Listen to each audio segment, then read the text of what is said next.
Monsieur, bonjour et bienvenue dans Actu Hebdo de ce 27 juillet 2025. Au menu de l'émission d'aujourd'hui, le lancement de la campagne nationale de reboisement présidée par le Premier ministre. Le général de division Abdoulaye Maïga, plus de 41 millions de plantes seront produits et mis en terre. Nous en parlerons tout à l'heure avec l'inspecteur général Amadou Diallo, directeur général des eaux et forêts. Bonjour monsieur Diallo et bienvenue. Bonjour, merci beaucoup. Dans la deuxième partie de l'émission, il sera question de la 4e cohorte du programme à l'école de la citoyenneté dont les activités ont pris fin cette semaine. Pendant 2 semaines, plus de 400 jeunes étaient réunis à Bamako pour mieux apprendre le civisme, la citoyenneté et le patriotisme. Nous recevons Sidi Diko, directeur général adjoint du Palais des Pionniers et président du comité d'exécution du programme à l'école de la citoyenneté. Bonjour monsieur Diko et bienvenue. Bonjour, merci pour leur thème.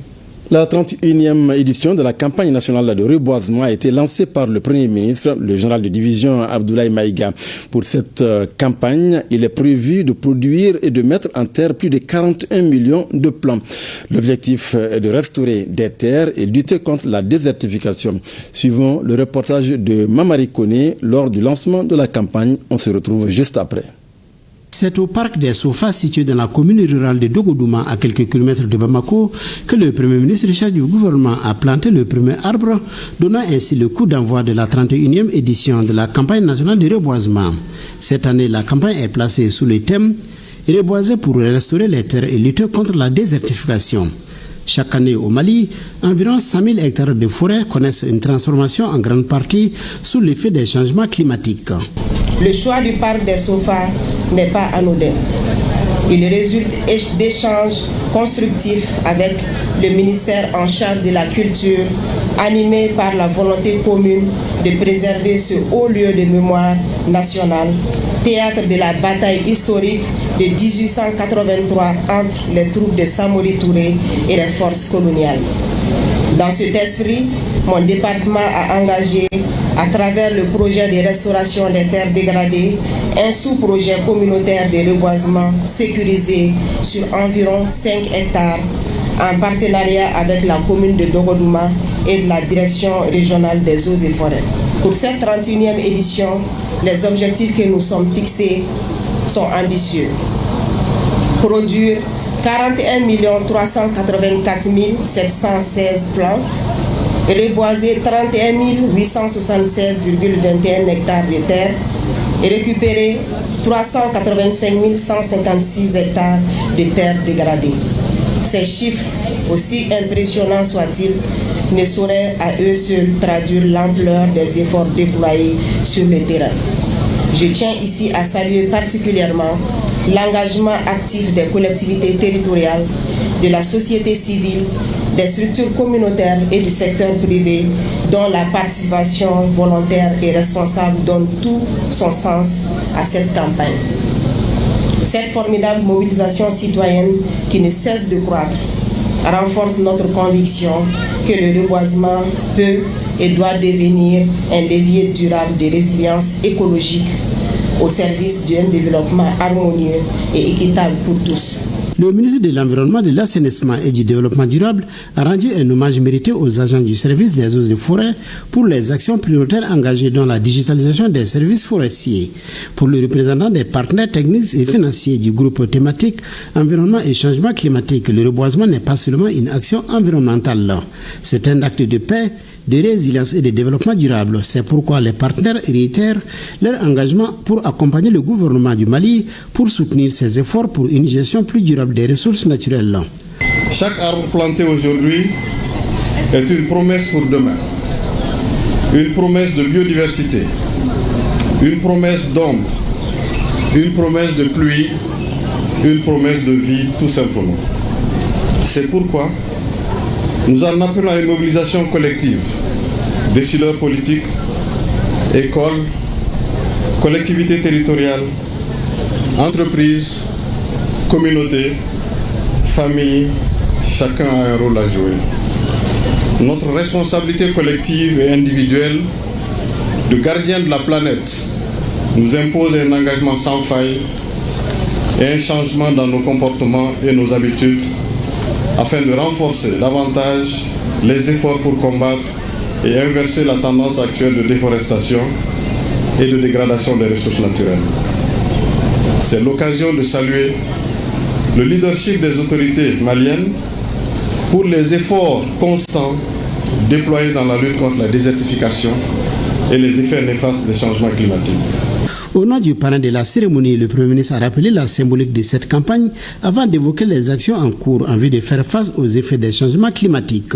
La campagne nationale de reboisement est l'une des multiples activités des autorités de notre pays pour contribuer de manière significative à la protection de l'environnement. Comme vous le savez, dans notre nouvelle constitution, la constitution du 22 juillet 2023, la protection de l'environnement est à la fois un droit et un devoir. Et cet objectif est porté haut par son Excellence le général d'armée Assimi Goïta, président de la transition, chef de l'État, qui est également le parrain de cette campagne nationale de reboisement. Je voudrais également rappeler que les conséquences de la déforestation, nous l'avons entendu, bien entendu, sont les suivantes. Essentiellement, l'avancée du désert, malheureusement qui nous frappe de plein fouet, la destruction de notre biodiversité et la dégradation des terres. À cela, nous pouvons également ajouter les conséquences sanitaires et les conséquences économiques. Différentes initiatives sont en cours, à savoir la Grande Muraille Verte, également le programme de restauration des terres dégradées. Et bien entendu, d'autres initiatives consistant à procéder à des opérations de reboisement. Je voudrais, au nom de son Excellence le général d'armée Assimi Goïta, président de la transition, chef de l'État, saluer et féliciter Madame le ministre de l'Environnement et l'ensemble de ses collaborateurs, notamment les agents de la Direction générale des eaux et forêts. Mais ceci dit, si nous voulons reboiser, il faut deux actions simultanées. Planter beaucoup plus d'arbres et surtout suspendre, voire arrêter de détruire notre forêt. Et évidemment, ces actions sont extrêmement lourdes et vont au-delà du seul effort des autorités et des pouvoirs publics. Il est important que l'ensemble de la population malienne s'implique. C'est le sens, en tout cas, de l'appel que le chef de l'État adresse à nos populations. Et nous voulons inviter toutes les populations maliennes à associer leurs actions, à associer leurs efforts aux actions et aux efforts des agents des eaux et forêts, des pouvoirs publics, afin de reboiser de manière pérenne et de manière définitive notre pays. Le chef de village de Dogo-Douma et le maire de la commune se sont réjouis du choix du parc des Sofa pour ce lancement. Ils ont ainsi profité pour évoquer quelques-unes de leurs préoccupations, comme la réalisation de la voie d'accès. La prestation du groupe Nyogolon a mis en lumière l'importance du reboisement dans nos communautés. Monsieur Diallo, chaque année, on sait, une campagne de reboisement est organisée au Mali. Mais depuis des années, est-ce qu'il y a des résultats concrets ? Je vous remercie.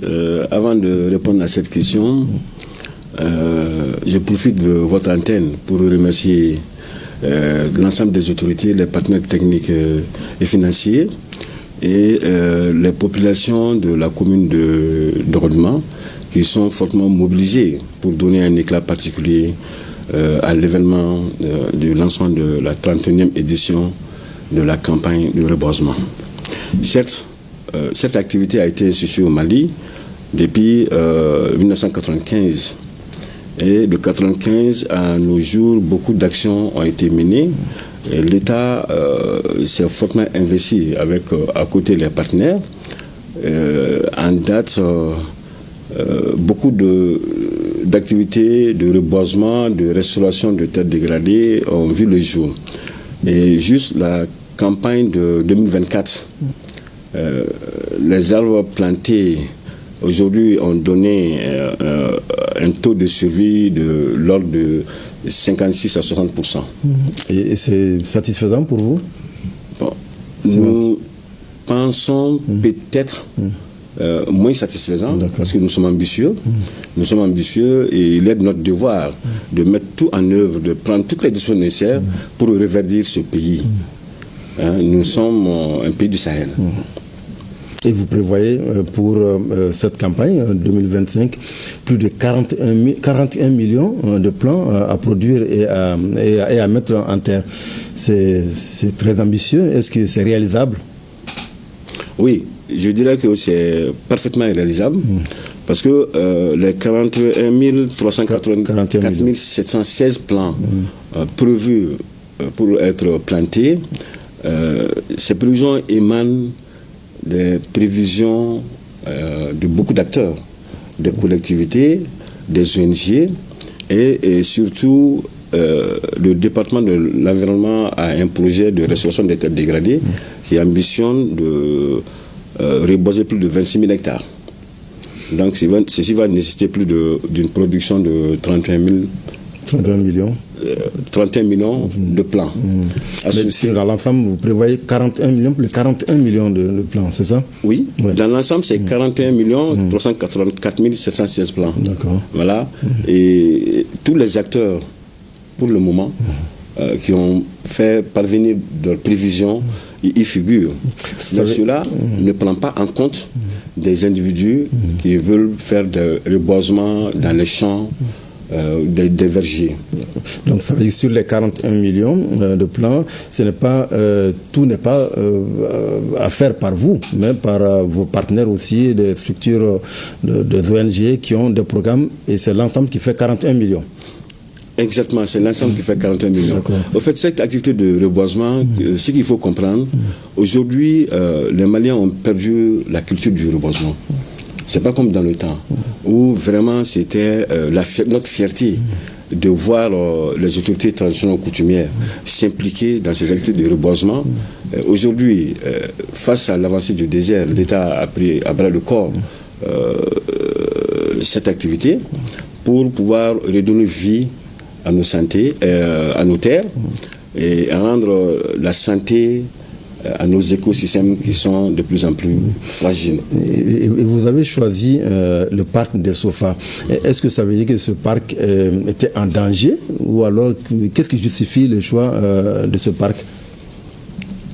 Le choix du parc des Sofa pour abriter le lancement de la 31e édition relève du souci d'abord du département de la culture de restaurer ce parc qui fait aujourd'hui l'objet de beaucoup d'occupations illicites. Donc face à cette menace et dans le cadre de la complémentarité de l'action gouvernementale, le ministère de la Culture, en charge de la culture, a adressé une correspondance au ministère de l'Environnement pour voir dans quelle mesure nous pourrons les aider, les appuyer à la restauration de ce parc. C'est pourquoi, même au cours de ce lancement, il y a des aménagements, des points d'eau qui ont été créés, des systèmes d'irrigation qui ont été créés, ce qui va permettre d'abord d'occuper l'espace et de mettre dehors tous les occupants illicites qui n'ont que des buts de production agricole insignifiants. Je sais que vous avez certainement un budget pour cette campagne. Est-ce que ces moyens mis à votre disposition suffisent pour atteindre vos objectifs? Pour le moment, nous pouvons dire que c'est possible avec ces petits moyens, mais il faut reconnaître que dans les 31 000 hectares que nous devons reboiser, tous les moyens ne viennent pas de l'État. D'accord. Ça vient aussi des partenaires. Et au niveau du parc de Sofa, l'histoire retient que ce parc a abrité la bataille de Ouéouanko en 283. Donc c'est un site historique. Et nous avons voulu associer la protection environnementale à la protection du patrimoine culturel. Et pour la campagne passée, vous avez réalisé un taux de 56-57%. Et pour cette campagne, quand vous prévoyez plus de 41 millions de plants, vous pensez pouvoir réaliser combien de vos objectifs? Quel est le taux auquel vous attendez? Bon, nous nous attendons à un taux de survie des plants de l'ordre de 100%. D'accord. De 100%. Mais dans toute œuvre humaine, il y a des réussites, il y a des échecs. Et surtout, nous conseillons des reboisements sécurisés. Il s'agit de clôturer ces passages de reboisement pour éviter le phénomène de diversion des animaux. Et nous ne maîtrisons pas beaucoup.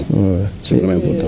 Et on sait aussi qu'au Mali, très généralement, quand il y a des campagnes comme ça, on plante des arbres, on met des jeunes plants en terre. Et après, personne ne s'en occupe. Est-ce que vous avez une politique d'entretien de ces plans?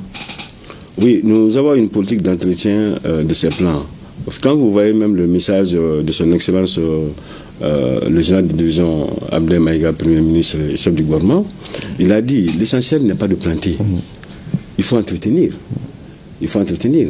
C'est pourquoi sur toutes les parcelles de grand reboisement, il faut des points d'eau, il faut des infrastructures, il faut la clôture. C'est important. Et nous sommes dans la dynamique de sensibiliser le grand public, surtout les scolaires aussi. Il faut que les infrastructures sanitaires, que tout le monde soit associé à cette campagne. Que chaque Malienne et chaque Malien se soucie du reverdissement de ce pays. C'est vraiment important. Et on sait aussi que depuis au moins 50 ans, on parle de reboisement au Mali, et au même moment, le désert avance. Il y a peut-être un problème. Qu'est-ce qui ne marche pas? Alors, le désert avance, tout n'est pas l'action de l'homme. D'accord. Il y a les actions climatiques. Ces actions climatiques font que les sols sont dénudés, les sols perdent toute leur capacité de production. Et au vu de cette réalité, nous mobilisons tous les efforts de l'État, des partenaires, nous mobilisons le grand public pour participer au reverdissement du pays. Il y a beaucoup d'actions qui sont en train de se faire. Vous l'avez constaté dans le discours du ministre, nous perdons 5000 hectares chaque année. Voilà, ces pertes de terres forestières sont beaucoup plus liées à l'avancée du fonds agricole. Parce que, quelque part aussi, il faut assurer la sécurité alimentaire et nutritionnelle. Donc, il y va de soi que cela va se réaliser. Peut-être, on ne dirait pas au détriment des espaces forestiers, mais avec l'implication du service forestier, je pense qu'il y a toujours la possibilité de redonner à ces espaces toute leur bonne santé. Monsieur Diko, on va revenir à vous pour parler de citoyenneté, mais par rapport au reboisement, vous suivez comment ça se passe au Mali depuis des années. Est-ce que vous pensez que ce qui se fait actuellement produit des résultats escomptés? Oui, merci beaucoup, Monsieur Koné, et le RTM pour nous avoir donné l'occasion d'être sur ce plateau. Le reboisement, ça fait partie de la citoyenneté. Et le reboisement, on ne peut pas parler de reboisement sans parler de jeunesse. Parce que quand on essaie de voir la plupart des associations qui existent aujourd'hui, dans leur plan d'action, ils ont des reboisements, assainissement et autres. Et aujourd'hui, avec le changement climatique et la désertification, il est très important de mettre en exergue le reboisement. Et dans le programme à l'école de la citoyenneté, surtout cette 4e cohorte, j'aurai l'occasion de parler d'un geste symbolique de reboisement que nous avons eu à faire pendant ce programme. Mais le reboisement au Mali, est-ce que c'est suivi? Est-ce qu'on plante les arbres? Est-ce que c'est vous, en tant que citoyen, vous pensez que on a un œil sur ça pour que ces plants puissent grandir? Effectivement, il ne s'agit pas de planter, il s'agit de suivre les plantes. Parce que si on plante, s'il n'y a pas de suivi, s'il n'y a pas d'arrosage, ça risque de disparaître. Je prends l'exemple de chez moi, au Palais des Pionniers. Depuis que je suis arrivé là-bas, il y a des associations. Il y a une association qui a fait une journée de reboisement là-bas. Et nous, on est en train de suivre les arbres. Et tout récemment, pendant la cohorte aussi, le reboisement qui a eu lieu, on continue à suivre les arbres. Parce que si on ne suit pas, s'il n'y a pas de suivi, ça peut pas, le résultat ne peut pas venir. Et j'en suis sûr et certain, avec toute l'équipe qui est autour de mon directeur général Diallo, Je sais que ce soit au niveau village ou au niveau commune, ils vont assurer le suivi avec les jeunes, surtout les jeunes, et ça va donner un résultat. Monsieur Diallo, dans le reportage, le Premier ministre disait qu'il fallait planter beaucoup d'arbres et au même moment qu'il fallait éviter la destruction de la forêt. Est-ce que ça va ensemble? Parce qu'on est obligé de détruire un peu la forêt quand même. Bon, je ne dirais pas détruire la forêt, mais faire des prélèvements dans le domaine forestier. Ça, c'est nécessaire parce que la survie de l'homme y est liée. Et ce qu'il faut noter, à partir du lancement d'hier, les régionaux, nos services déconcentrés au niveau des régions vont emboîter le pas pour voir avec leur gouverneur comment il faut organiser la même cérémonie jusqu'au niveau des communes pour une plus grande participation de toutes les autorités. L'exploitation des produits de la forêt, tout n'est pas produit ligneux. Le ligneux, c'est le bois. Mais il y a aussi les produits forestiers non ligneux. Aujourd'hui, d'ailleurs, la forte implication de nos partenaires va dans ce sens. Parce qu'il y a beaucoup de Maliens qui ont parcouru le monde entier et qui se sont rendus compte que nous avons intérêt à valoriser nos produits locaux. Et cette valorisation de nos produits locaux passe forcément par la plantation d'espèces utilitaires dans ce sens. Donc, ce qui explique un peu l'ambition, ce programme ambitieux que nous envisageons de réaliser. Mais la coupe du bois pour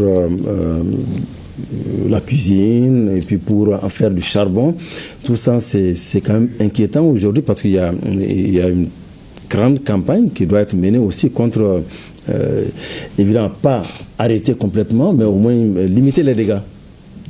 Oui, des mesures sont en cours. Pour limiter les dégâts. Aujourd'hui, plus de 85% du bois énergie est utilisé dans la consommation domestique, familiale. La tendance, c'est de trouver des sources d'énergie alternatives à la consommation de bois. Et à la matière, il y a beaucoup d'ONG, surtout qui s'y investissent, et même d'autres sociétés, des partenaires qui nous ont rencontrés, nous avons échangé sur les voies et moyens pour voir comment nous pouvons substantiellement réduire cette forte consommation de bois énergie. C'est vraiment important. Le sujet est important parce qu'on peut transformer les sous-produits agricoles. Et ça, c'est possible. Il y a beaucoup d'autres matériels et équipements économes de bois que nous pouvons utiliser, que nous pouvons vulgariser. Et la dernière chose qu'il faut ajouter, tout récemment, nous avons le gouvernement a signé une ordonnance, une nouvelle ordonnance 2025-017 qui modifie la loi 10-028 déterminant le principe de gestion des ressources du domaine forestier national. Et il y a les dispositions de cette ordonnance renforcent le pouvoir des agents des eaux et forêts. Avant, il y avait ce qu'on appelait un permis. Avec un permis d'exploitation de bois, il y avait beaucoup de coupons de transport. Aujourd'hui, cela n'existe plus. La tendance est d'arrêter et de faire, pour mieux maîtriser, il faudra un permis, un coupon et un voyage. Ça va nous permettre d'avoir de bonnes statistiques en matière d'exploitation des ressources forestières et même fauniques. Ça va aussi éviter ce gaspillage d'énergie. C'est vraiment important. Et beaucoup d'autres mesures sont en cours. Ça veut dire concrètement qu'en dehors de la sensibilisation, il y a des actions de répression qui seront en cours? Fortement. Lorsque l'ordonnance a été signée, les plus hautes autorités nous ont instruit de faire des missions de diffusion et d'appropriation de ces ordonnances. Nous avons sillonné pratiquement, ces séances de division ont eu lieu pratiquement dans toutes les régions du Mali. Et juste au niveau des communes, c'est pour que tout le monde puisse s'approprier du contenu de ces ordonnances, que dorénavant, il ne serait pas comme hier, parce qu'il est temps que nous changeons de fusil d'épaule si nous voulons vraiment redorer le blason environnemental, si nous voulons vraiment restaurer nos écosystèmes forestiers. Forcément, ces mesures nous réconfortent.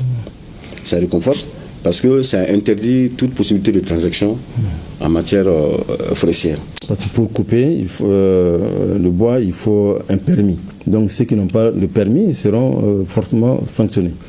Par rapport aux dispositions de l'ordonnance, lorsque un véhicule est saisi avec du bois illégalement exploité ou sans d'autres actes qui autorisent le transport, le produit est saisi et le véhicule est confisqué au profit de l'État. Donc il n'y a plus de possibilité de transaction pour donner encore à la personne ses matériels et son équipement. Vous avez parlé de mesures alternatives. On sait qu'à un moment, il y avait des campagnes de vulgarisation du gaz domestique, mais ce n'est plus le cas. Le gaz coûte cher aux citoyens maliens. Oui. Le gaz coûte cher pour les citoyens maliens, d'accord. Dans le temps, l'État subventionne le gaz. Mais dans cette subvention, moi je pense qu'aujourd'hui, il faut que nous regardions dans le rétroviseur, dans tout ce que l'État subventionne, quel est le résultat? Parce que nous nous sommes rendus compte que le gaz subventionné, pour alléger la souffrance des Maliens, fait l'objet de spéculation. Et il y a même des gens qui l'exploitent dans les pays voisins. C'est pas normal. L'État n'est pas subventionné un produit et que les Maliens l'utilisent pour d'autres fins. C'est fait pour alléger la souffrance des Maliens. D'accord que cette subvention n'existe plus, mais il faut aller vers l'utilisation des équipements économes de bois. Dans lesquels il y a les foyers améliorés. Il y a les foyers améliorés. Et même l'électricité. Aujourd'hui, peut-être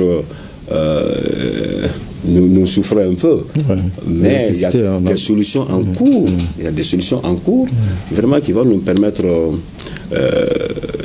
d'ajouter cette culture d'utilisation des équipements économes de bois à nos pratiques quotidiennes. C'est vraiment important.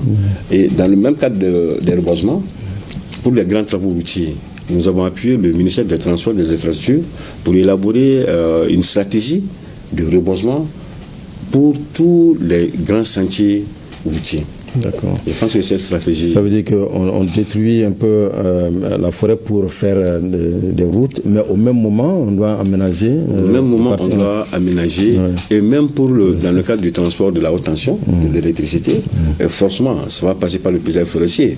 Donc, à la matière, généralement, les partenaires ont toujours prévu les reboisements compensatoires.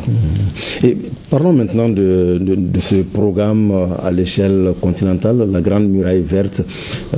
Ça a été évoqué aussi lors de la cérémonie de lancement. Est-ce que cette Grande Muraille Verte est une réalité? Est-ce que c'est quelque chose de concret?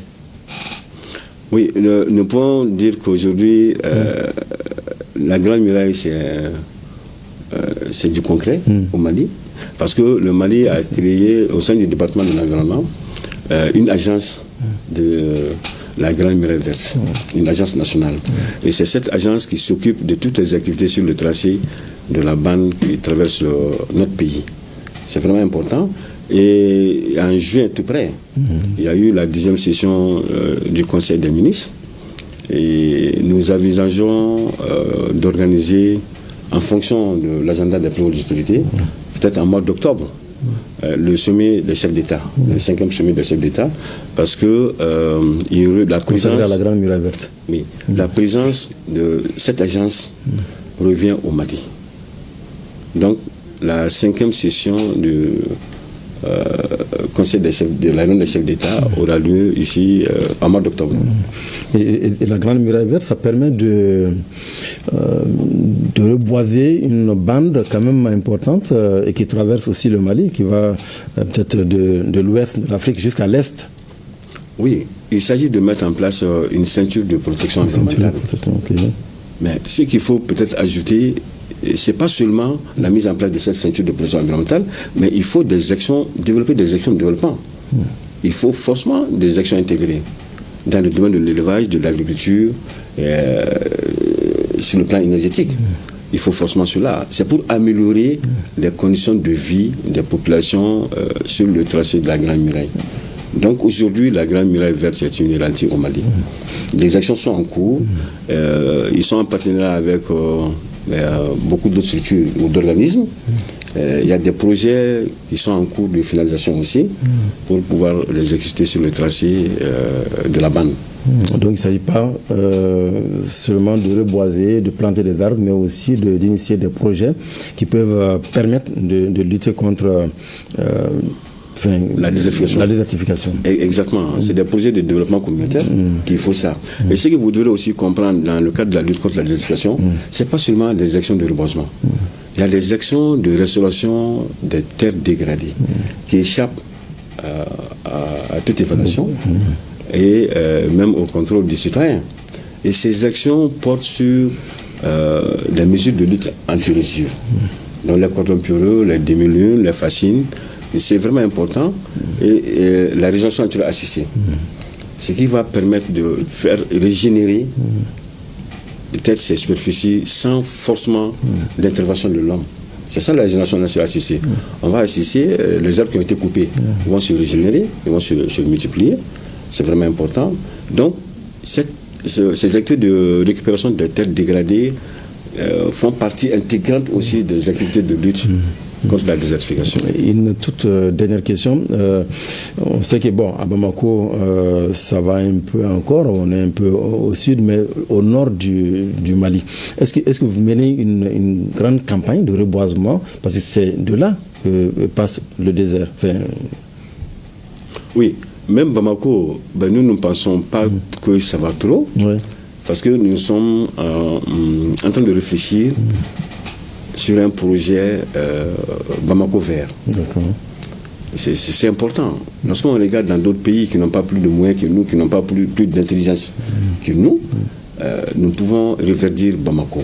Mais au-delà de Bamako, au niveau des régions du Nord, moi j'étais un des experts d'un grand programme sur-régional, le programme de lutte contre l'ensalement dans le bassin du Niger. Et à ce niveau, il faut d'abord s'attaquer aux dunes en déplacement. C'est vraiment important. Parce que l'avancée du désert, c'est lié au mouvement du sable qui avance. Quand il y a l'espace libre, tout dénudé, sans humus, il faut les fixer d'abord. Il faut les stabiliser. Lorsque on arrive à les stabiliser, il faut ce qu'on appelle la fixation biologique. Il faut planter les espaces. Aujourd'hui, quand nous prenons la région de Tombouctou, à partir des quais de Kouroumi jusqu'en ville, toutes les plantations que vous allez voir ont été réalisées par nous. C'est les plantations réalisées par nous. Du programme de lutte contre l'ensalement. C'est vraiment important. Et la même chose dans la région de Gao. Voilà, parce que ce programme même continue, mais sous un autre format, avec la passation de tous les États de l'ABN, l'autorité du bassin du Niger. Mais au départ, c'était le Mali, le Niger et le Burkina. Merci beaucoup, M. Diallo. Nous allons passer à notre deuxième sujet avec la fin de la 4e cohorte de l'initiative à l'école de la citoyenneté. Pendant 2 semaines, plus de 400 jeunes étaient réunis à Bamako, précisément au Palais des Pionniers. Cette cohorte a été élargie à la diaspora malienne, mais aussi aux jeunes de l'AIS. Il s'agissait de cultiver chez les participants l'esprit de civisme, de citoyenneté et de patriotisme. Abdul Karim Kaban sur la cérémonie de clôture et on revient sur ce plateau. L'initiative à l'école de la citoyenneté est un programme qui se veut un cadre de construction d'un Mali nouveau, d'un Mali d'un croix. Au terme de 2 semaines, les participants à cette 4e cohorte se sont engagés à appliquer et à être des citoyens modèles dans la société. Oui, nous sommes les privilégiés de l'histoire et du Sahel. Réunis ici, nous avons vécu une véritable métamorphose de nos esprits. Le civisme, la citoyenneté, le patriotisme, loin d'être une abstraction, ont désormais le visage burkinabé, malien et nigérien. On nous a appris à connaître et à défendre notre patrimoine commun, à faire de la cohésion sociale un rempart et de l'unité une exigence vitale. En procédant à la clôture de la 4e cohorte du programme à l'école de la citoyenneté, le ministre Fomba a invité les jeunes à rester debout pour bâtir la nation. Vous avez non seulement acquis des connaissances et des valeurs essentielles, à la citoyenneté, mais vous avez fait un pas décisif vers votre engagement actif dans la vie de notre nation et de l'AIS. Je tiens à féliciter chaleureusement chacun d'entre vous pour votre détermination, votre sérieux et votre engagement tout au long de cette formation.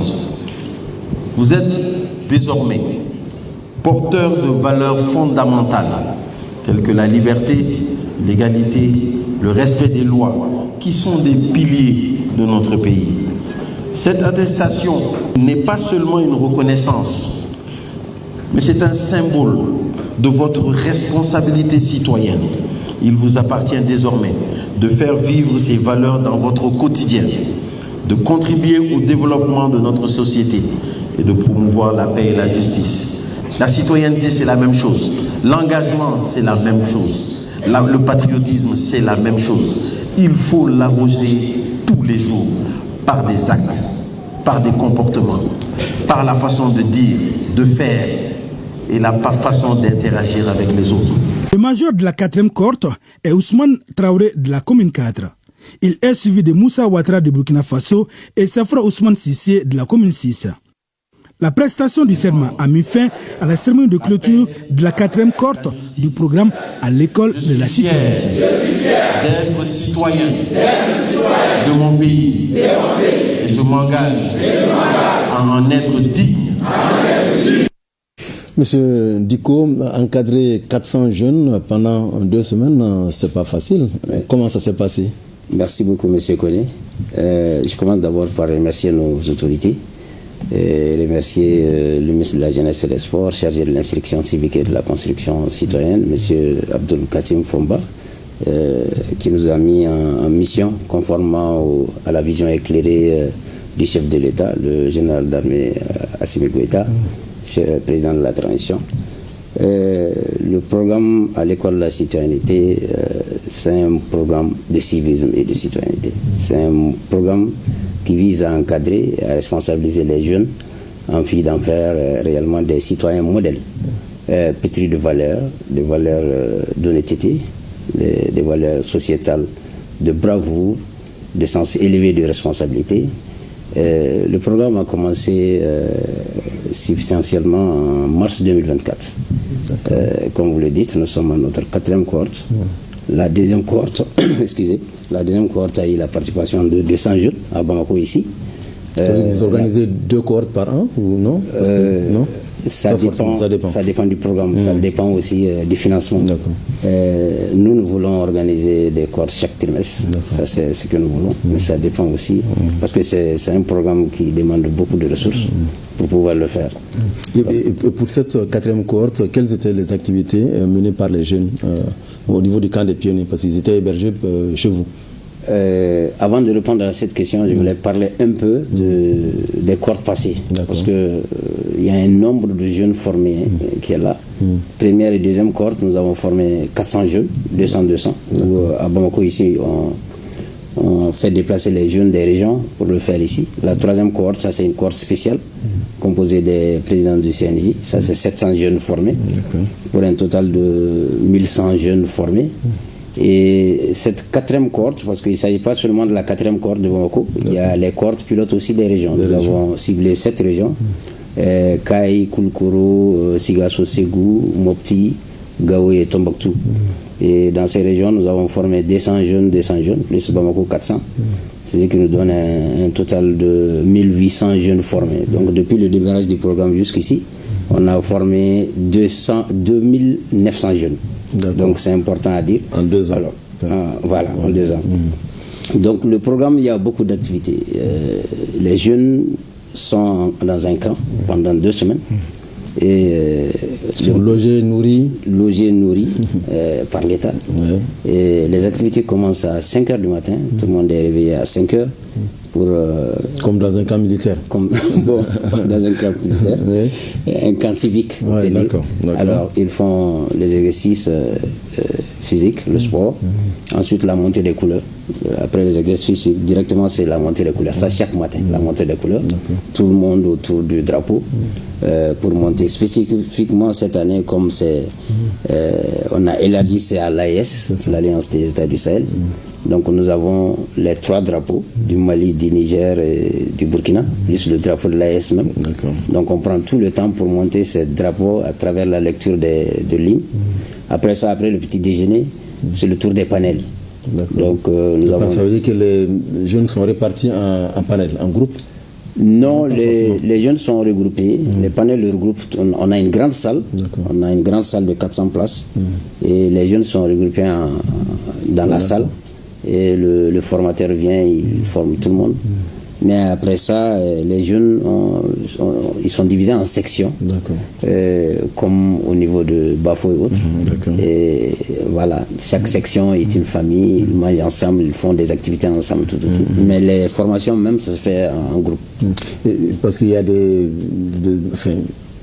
spécialistes ou des experts qui viennent pour enseigner, pour leur enseigner, pour leur dispenser des cours. Tout à fait. Les panels que nous avons, chaque panel est animé par un expert. Nous avons comme panel, par exemple, comme cette fois-ci c'est l'AES, donc nous avons Histoire et Géographie du Mali, du Burkina et du Niger, qui a été animé par le professeur Iban Ndiaye. Nous avons la diplomatie culturelle qui est animée par Amadou Ndao. Nous avons Comment aider son armée en temps de guerre, qui est animé par la DIRPA. Nous avons le sécurisme, qui est animé par la Direction générale de la police. La sécurité routière aussi. Les 2 panels sont animés par la protection civile et la police. Donc nous avons beaucoup de panels. Et les modules sont choisis par vous ou par le ministère ou par une structure indépendante? Par les enseignants eux-mêmes qui proposent le ministère a mis en place un comité d'exécution du programme. Et ce programme est composé par... Donc vous êtes le président? Donc je suis le président. Le comité est composé par des membres, des points focaux, des différents départements ministériels et certaines structures. C'est ce comité qui élabore les termes de référence qu'on soumet à notre département. Et le programme aussi, le choix des modules, tout ça. Mais chaque fois qu'on fait une cohorte, on améliore. Pendant la première cohorte, la deuxième cohorte, il y a eu des modules qu'on a dispensés pendant la deuxième cohorte qu'on n'a pas fait à la première cohorte. Donc chaque cohorte, on essaie d'améliorer, on voit les insuffisances, les attentes des jeunes. Et on ajoute. Donc au fur et à mesure, il y a des nouveaux panels, des nouveaux modules qu'on augmente. Mais, à vous entendre, on a l'impression que tout était facile, sans problème, mais réunir quand même 400 jeunes, forcément, vous avez rencontré des difficultés. Parlez-nous-en un peu. Oui, on ne peut pas dire à 100% que ça va. Mais avec l'assistance de Dieu, on arrive à avoir un résultat. Sinon, c'est pas facile parce que avoir logé 200 jeunes ensemble dans un site, c'est pas du tout facile. Et nous, on est très regardants, surtout sur le côté restauration, parce que la restauration, si les jeunes ne mangent pas tout, ça risque de jouer sur nos programmes. Donc, et les gens ont différents goûts. Il y en a qui diront non, je n'aime pas les plats d'aujourd'hui. Exactement. Oui. 400 jeunes, il y a toujours des jeunes qui tombent malades. C'est pour ça qu'on a installé sur le site l'infirmerie. Il y a des médecins, des infirmiers qui sont là pour s'occuper des jeunes, parce que, comme vous le dites, 400 jeunes, pendant des semaines, c'est pas tout facile. Mais avec l'assistance de Dieu, vraiment, Dieu merci, on arrive à gérer. Mais est-ce que c'est suffisant, 2 semaines, pour faire d'un citoyen un modèle? 2 semaines? C'est une formation intense. C'est une formation intense. Les jeunes n'ont même pas de repos. Ils n'ont même pas de repos. Si on arrive à trouver plus, c'est-à-dire 3 semaines ou 1 mois ou 2 mois, nous, ça nous arrange parce que la vision des autorités, c'est de former toute la jeunesse du Mali. C'est pour ça qu'au départ, on faisait déplacer les jeunes des régions pour venir à Bamako ici. Mais à travers les recommandations, on a voulu décentraliser, aller dans les régions aussi. Et on veut faire cette activité dans toutes les régions du Mali. Et notre vision, c'est réellement de former toute la jeunesse du Mali. On a essayé de dégager un quota, une tranche d'âge de 18 à 35 ans. Mais je sais qu'il y aura un moment où on va même descendre ou bien monter, parce qu'aujourd'hui tout le monde a besoin de cette formation. La formation aussi, c'est pas seulement dans le camp.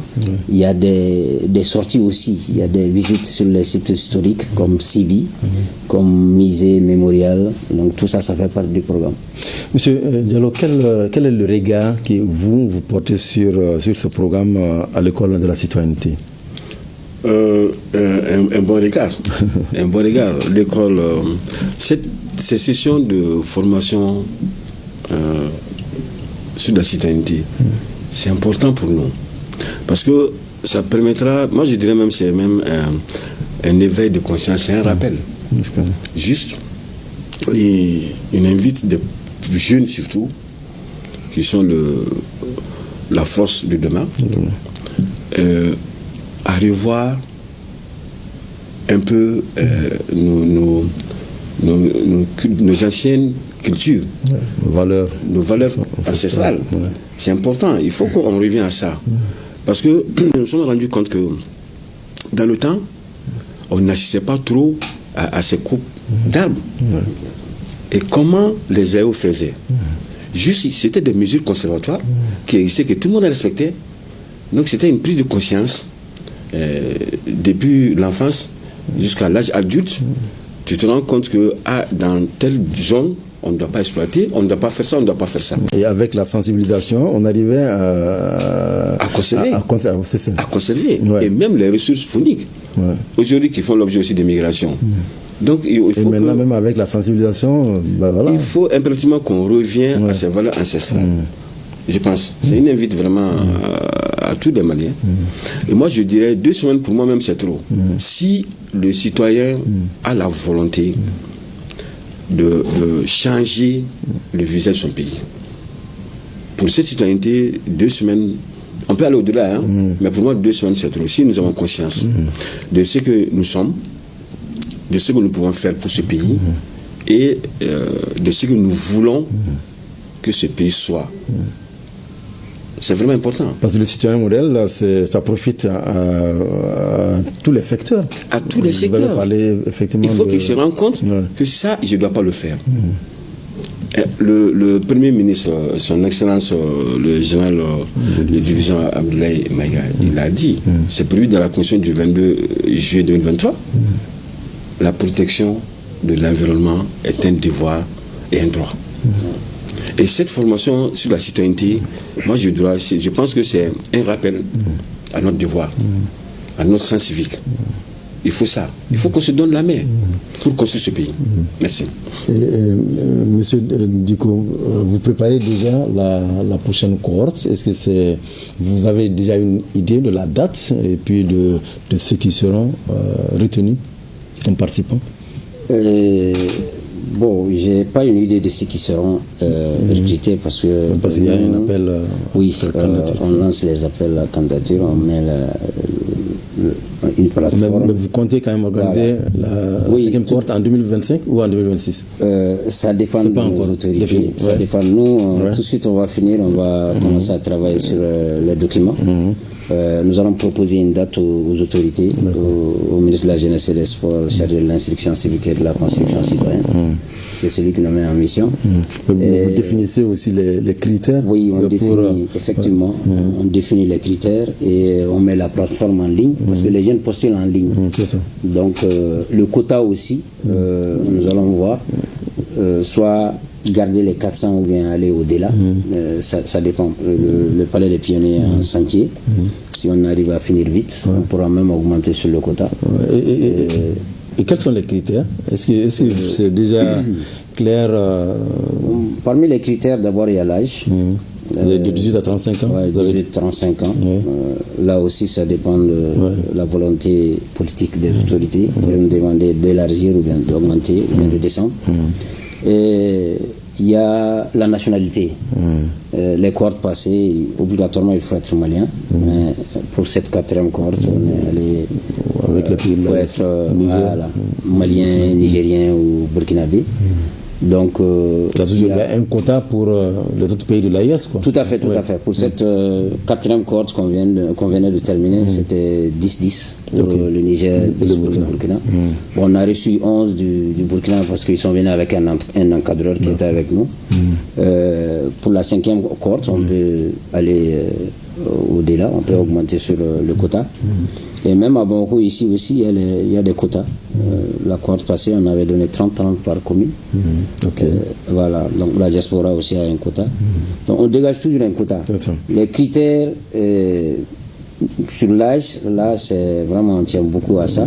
Mais par rapport au niveau d'études, niveau de formation, dans la plateforme on écrit niveau d'études, mais ce n'est pas pris en compte. Voilà, c'est pas pris en compte. On ne veut pas écarter un jeune parce qu'il n'a pas été à l'école. La formation est ouverte pour tout le monde. Donc c'est vraiment élargi. C'est pour ça que même pour les handicapés, tout le monde. Mais un jeune qui n'a pas été à l'école, ça va lui être difficile de suivre les cours avec ceux qui ont étudié. Oui, bon, les cours passés, on donnait toujours la priorité à notre langue nationale. Mais cette fois-ci, comme nous sommes avec les pays de l'AES, c'est tout parce que le Burkina, le Niger, c'est pas tout le monde qui parle bambara. Donc on était obligé de mettre en exergue le français. Mais même ceux qui sont dans la salle qui ne maîtrisent pas le français, ils ont toujours des amis à côté comme interlocuteurs. Même pendant l'évaluation, on fait l'évaluation pour ceux qui ont été à l'école, ceux qui ont un niveau, mais ceux qui ne parlent que bambara, on fait l'évaluation en bambara. On a les questionnaires, on pose les questions en bambara et ils répondent, on écrit. C'est comme ça qu'on fait. Donc tout le monde a sa chance. Voilà. Mais il y a certainement eu aussi parce que quand les jeunes sont regroupés comme ça, il y a souvent des moments où certains improvisent certaines activités ou certaines actions. Vous prenez ça en compte ou bien... Tout à fait, tout à fait. On élabore un programme, mais c'est ça, la formation civique et citoyenne, c'est ça. C'est de permettre aux jeunes d'avoir des initiatives. De s'épanouir. Exactement, d'avoir des initiatives. Par exemple, pendant cette quatrième cohorte, les jeunes ont eu beaucoup d'initiatives.